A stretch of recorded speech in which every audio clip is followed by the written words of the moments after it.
வணக்கம். 3 மணி செய்திகளை வழங்குவது நான் ஸ்ரீராம். முதலில் இந்த நேரத்திற்கான தலைப்புச் செய்திகளை பார்க்கலாம்.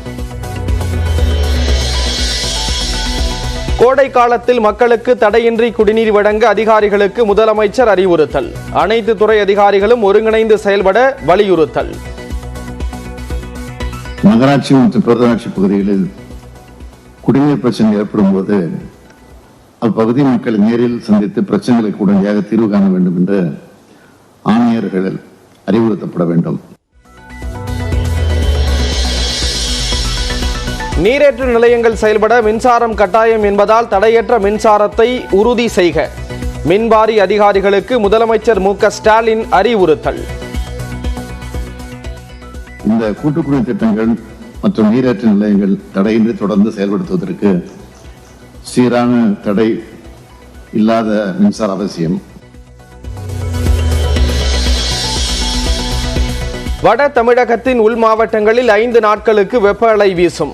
அதிகபட்ச வெப்பநிலை 2 டிகிரி செல்சியஸ் வரை உயரும் என வானிலை மையம் கணிப்பு.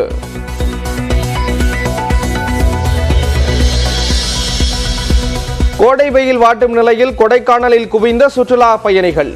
ஏரிச்சாலை, மூஞ்சிக்கல் பகுதிகளில் பல கிலோமீட்டர் தூரத்திற்கு வாகன நெரிசல்.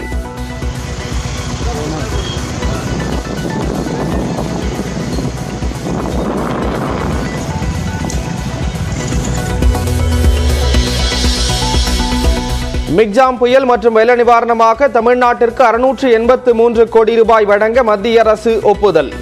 முதற்கட்டமாக 276 கோடியை தேசிய பேரிடர் நிவாரண நிதியிலிருந்து விடுவிக்க உத்தரவு.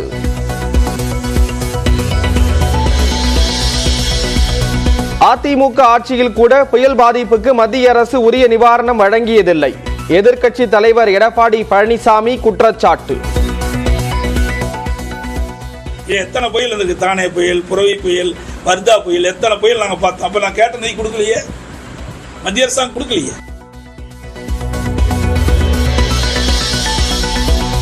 கோவை மக்களவை தொகுதியின் தேர்தல் முடிவை நிறுத்தி வைக்க கோரி உயர்நீதிமன்றத்தில் வழக்கு. பெயர் நீக்கம் செய்யப்பட்ட வாக்காளர்களை மீண்டும் பட்டியலில் இணைக்க கோரிக்கை.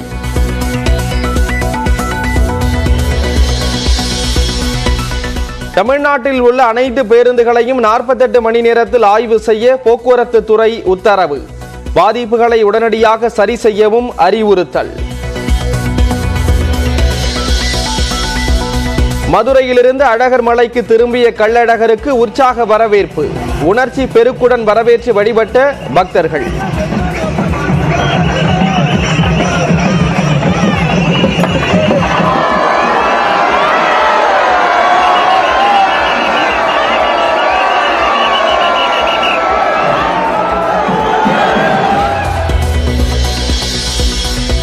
காரைக்கால் அருகே நிலக்கரி துகள்களால் வாகன ஓட்டிகள் அடுத்தடுத்து சறுக்கி விழுந்த விவகாரம்.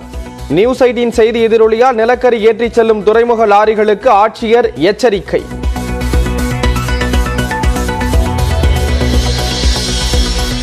சென்னை கோயம்பேடு மேம்பாலத்தில் இளம் பெண்ணை கொடூரமாக தாக்கிய நண்பர். தலைக்கவசத்தால் அடித்த இளைஞர் மீது காவல்துறையில் புகார்.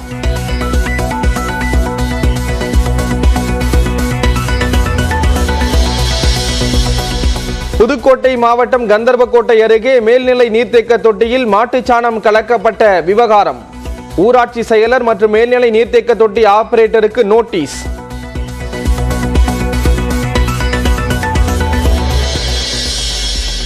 சென்னை தியாகராய நகரில் உள்ள உஸ்மான் சாலையில் இன்று இரவு முதல் போக்குவரத்து மாற்றம். மேம்பால கட்டுமான பணி தொடங்கப்படுவதால் ஓராண்டு காலத்திற்கு இதே நிலை நீடிக்கும் என அறிவிப்பு.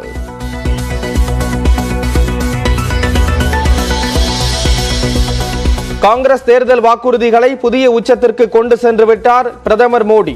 எக்ஸ் தளத்தில் முன்னாள் மத்திய அமைச்சர் ப. சிதம்பரம் கருத்து.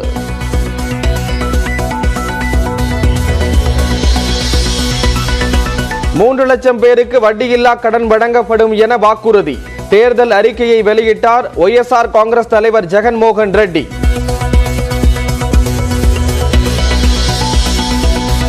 மேற்கு வங்கத்தில் ஹெலிகாப்டரில் ஏறிய போது தவறி விழுந்த முதலமைச்சர் மமதா பானர்ஜி. லேசான காயம் ஏற்பட்ட நிலையில் திட்டமிட்டபடி பயணம்.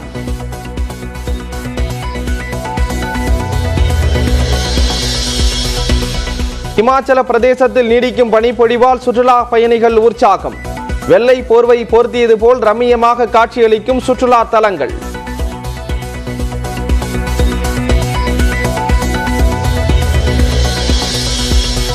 ஜம்மு காஷ்மீர் மாநிலத்தின் ரம்பன் மாவட்டத்தில் கடுமையான நிலச்சரிவு. மரங்கள் மற்றும் மின்கம்பங்கள் சரிந்து விழுந்த நிலையில் சாலைகள் கடுமையாக சேதம்.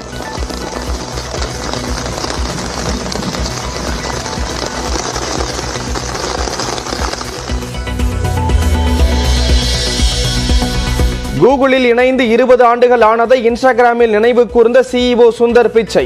அற்புதமான நிறுவனத்தில் நீடிப்பது அதிர்ஷ்டகரமானது என்றும் பெருமிதம்.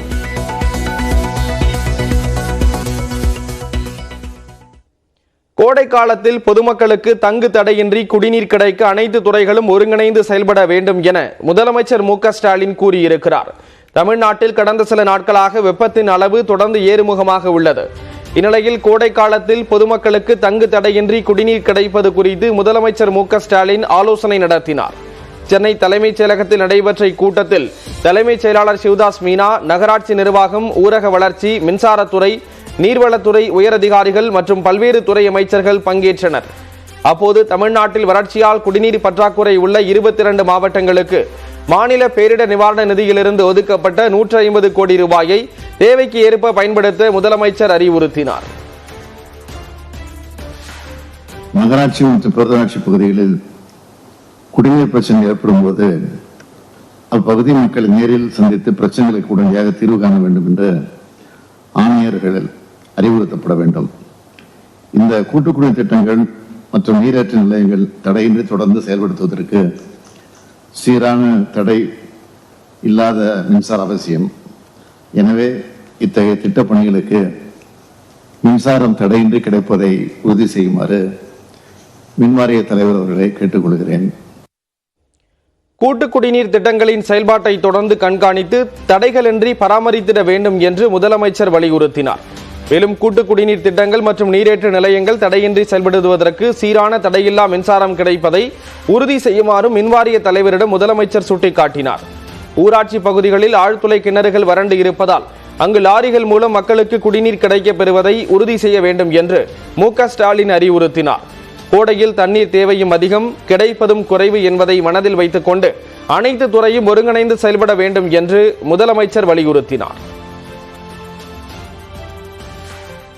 மெக்ஜாம் புயல் மற்றும் வெள்ள நிவாரணமாக தமிழ்நாட்டிற்கு 683 கோடி ரூபாய் வழங்க மத்திய அரசு ஒப்புதல் அளித்துள்ளது.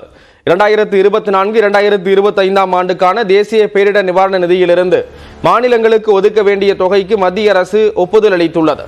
அதன்படி தமிழ்நாட்டிற்கு மெக்ஜாம் புயல் மற்றும் வெள்ள நிவாரணமாக 683 கோடி ரூபாய் வழங்க மத்திய அரசு ஒப்புதல் வழங்கியுள்ளது. இதில் முதற்கட்டமாக 276 கோடி ரூபாயை தேசிய பேரிடர் நிவாரண நிதியிலிருந்து விடுவிக்கவும் மத்திய அரசு உத்தரவிட்டுள்ளது. அதற்கு ஏற்ப தமிழ்நாட்டிற்கு மெக்ஜாம் புயல் பாதிப்பிற்கு முதற்கட்டமாக 115 கோடி ரூபாய் விடுவிக்கப்படும் என்று கூறப்பட்டுள்ளது. மேலும் கடந்த ஆண்டு ஏற்பட்ட வெள்ளத்திற்கு தேசிய பேரிடர் நிவாரண நிதியிலிருந்து 160 கோடி ரூபாயை விடுவிக்கவும் மத்திய அரசு உத்தரவிட்டுள்ளது. அதே சமயம் அண்டை மாநிலமான கர்நாடகாவிற்கு வறட்சி காரணமாக சுமார் 3454 கோடி ரூபாய் விடுவிக்க மத்திய அரசு ஒப்புதல் வழங்கியுள்ளது. இதற்கு எதிர்வினையாற்றியுள்ள மதுரை MP சு வெங்கடேசன், கர்நாடகாவில் முதற்கட்ட வாக்குப்பதிவு சாதகமாக இல்லாததால் வறட்சி நிவாரணம் அறிவிக்கப்பட்டு இருப்பதாக விமர்சித்துள்ளார்.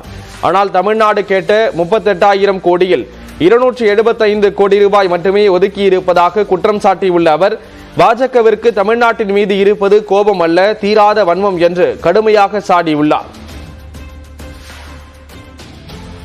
புயல் நிவாரண நிதியாக தமிழ்நாட்டுக்கு தேசிய பேரிடர் நிவாரண நிதியிலிருந்து 276 கோடி ரூபாய் மட்டும் ஒதுக்கப்பட்டது யானை பசிக்கு சோளப்பொரி போட்டது போல் இருப்பதாக தமிழ்நாடு காங்கிரஸ் கமிட்டி கண்டனம் தெரிவித்துள்ளது.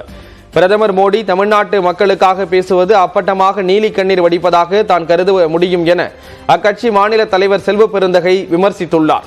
தமிழ்நாட்டின் வாழ்வாதாரம் மீது கொஞ்சம் கூட கருணை காட்டாத அணுகுமுறையை தான் பிரதமர் மோடி கையாண்டு வருகிறார் என்பதற்கு உள்துறை அமைச்சகத்தின் நிதி ஒதுக்கீடு மேலும் உறுதி செய்வதாக தெரிவித்துள்ளார்.